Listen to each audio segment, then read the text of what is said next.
WhatsApp the guys, এখন আমি কিন্তু অনেকক্ষণ হুইলি মারার চেষ্টা করছি কিন্তু হুইলি তুলতে পারছি না। আর গাইজ দেখি দে, এই যে একটা মানে বাজে একটা প্রোডাক্ট কিনেছি, এতটা বাজে মানে কিছু বলার নাই এক কথায়। আর এটা রিভিউ তো আমি এর আগে দেখেছি, আর যারা দেখেন নাই তারা অবশ্যই আপনারা দেখে আসেন। আর আমাকে মনে হয় হেলমেটই কিনতে হবে, কারণ এটাই হচ্ছে না গাইজ, বুঝলেন। এখন আমরা ওদিকে যাবো, আপনাদেরকেও দেখাবো। ঠিক আছে, দ্য ভিডিও এনজয়। আমাদের মাঠের পুরো ভিউ তো দেখতে পাচ্ছেন আপনারা। আর আমি কিসে যাচ্ছি আপনাকে দেখাচ্ছি, এই যে সাইকেলে যাচ্ছি গাইজ, পাগলের সাথে। আর এখন বাসার দিকে যাব, দেখা যাক কি কি করতে পারি আর আপনাদেরকে কি কি দেখাতে পারি। ভিডিও দিতে পারছি না সারাদিন, সেখন ভিডিও বানানোর কথা ছিল, সেখন তো কোনো ভিডিও বানাতে পারতেছিলাম না। এখন বৃষ্টির মধ্যে বের হয়েছি।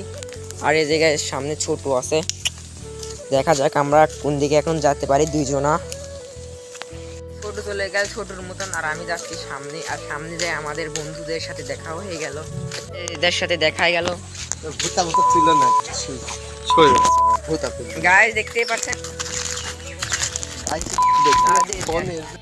গাইজ, রাইট নাও এরা এখন যে ব্যবহারটা আমার সাথে করলো, মানে ওটা না বলার বাইরে। আর আপনাদেরকে কি বলবো গাইজ, এখন হয়তো আমার দিনটা কিন্তু কদিন পর হয়তো বা আপডেট হতে পারে। আর আপনার কিছু বোনা, কারণ ওরা আমার ফ্রেন্ড জাস্ট। আপনারা বলেন এটা কি ঠিক না? গাইজ এরা এখন তখন ছবি তুলতেছিল, যে একটু চিনেন নেই, মানে চিনেন না যত সম্ভব। গাইজ দেখেন পাগলের কাহিনী দেখেন, এত লোকজনের সামনে মানে কিছু বলার নাই। গাইজ যাচ্ছে এখন উইকলি মারতে, এর সাথে কিন্তু আমরাও নিয়ে যাচ্ছি উইকলি মারার জন্য। আর আপনারা অবশ্যই গেমে কিন্তু টাকা খরচ করবেন না, ওকে? এখান থেকে আমি কিন্তু এটা অ্যালাউ করতেছি না, ওকে গাইজ। এখন সরি গাইজ, মোটর সাইকেলের নয়েজ আসছে, আর আপনি হচ্ছে এর কোনো মানে উইকলি মারার তো হইলো না, এখন আমরা বাসার দিকে চলে যাচ্ছি, কারণ কিছু করার নেই।